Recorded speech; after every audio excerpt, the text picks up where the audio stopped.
Mr. Chambers, welcome to the committee. Please state your, I'm sorry, I apologize. Please state your name for the record. Gary Chambers, representing myself here. I am not surprised by the things that we see happening in our country today, because this is as true to America as it has always been.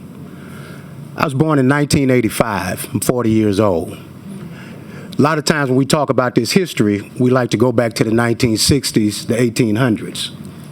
But when I was born in 1985, there were no black members of Congress from Louisiana. I was 6 years old when Bill Jeffers was sworn into office. I was 7 years old when Cleo Fields was sworn into office. I was 9 years old when they took him out of office. I'm 40 today, and you're still taking things from black people. Anybody who has to cheat to win is a sucker. I'm gonna say it again. Anybody who got to cheat to win is a sucker. And you continue to do this because you don't have a better vision. You don't have a better plan. You are your ancestors' children and grandchildren. Thieves, robbers, liars, consistently. Because you'll go to church on Sunday, tell the Lord you love him, pray, but you ain't praying out of the same Bible I'm praying out of. Can't be. Isaiah 1 and 17. Are you directing this to us? I am. Okay. I'm asking that you don't directly. No. I'm asking that we don't be called names. I'm asking. I didn't call you a name. What did I call you? Liars. Do you lie? All men lie. The Bible says that. Mr. Chairman. Senator Carter, briefly. Mr. Chairman, this is public comment. The First Amendment allows freedom of speech and expression 100% without limitation. Mr. Chambers, put on the record your full comments, and if you see thievery, I want you to call it out. If you see something else, I want you to call it out. As your First Amendment protection is going to be protected in this building. I'm not going to be called names. I'm not going to be called names. All right. And what we will do is stay on the four corners of these bills. The maps. Mr. Chambers. If you are taking something from black people, which means we have congressional representation, am I going to be allowed to speak? Yes. Your mic is on. Okay. If you are taking seats from black people, which we are entitled to by the Constitution of this country, then you are a thief, in my opinion.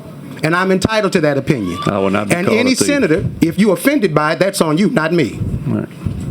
Now, if that triggered you, Senator, then you should go to bed tonight, and when you go to bed tonight, talk to your God and ask your God to change your heart, because that's conviction right there. Conviction. That's what it was. It did something in your soul. It made you feel something. And that's what happened when black men show up. When black men with courage, conviction, and righteousness show up, it triggers something in you. And you feel a way about it. So you try to limit us, you try to steal from us, and you think that we don't understand it. Every one of the black men we put up before you stand head and shoulders above every one of you on this committee. And you know it. And it does something in you that makes you feel inferior. So then you come with these white supremacist tactics because you have the numbers, but you don't have the courage. Because if you were really visionary leaders, you'd run against these black men with fair maps, and you'd get your asses whooped. Louisiana is 33% black. 33% black. We have earned, we are due 2 congressional seats. Now, if you take them from us, just know there will be a day in this state when we organize, strategize, and mobilize to take something from you. It's coming. And when you lose your House seat because you decided to be Jeff's boy, when you lose your Senate seat because you decided to be Trump's minion, remember today. Remember the people that came from your state, that you looked in their faces, that you act like what they said didn't matter to you. Because something somebody said thousands of miles away, who don't really care about any of you on this committee, to be honest.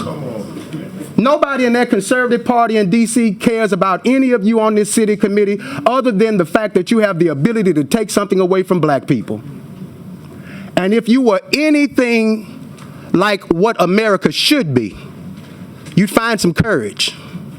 I don't know where y'all get it from, but you'd find some courage. You could talk to some of your black colleagues. They could tell you where the well is. But if you find that courage, history will record you differently. Now, you may not care what history records you as. Bull Connor didn't when he was running either. Neither did George Wallace when he was the governor of Alabama. But 60 years later, nobody thinks George Wallace was a good white man. And nobody will think that you were good white men. They will think that you all were puppets who played a role for a president and got nothing out of it but thievery. Thank you for your testimony.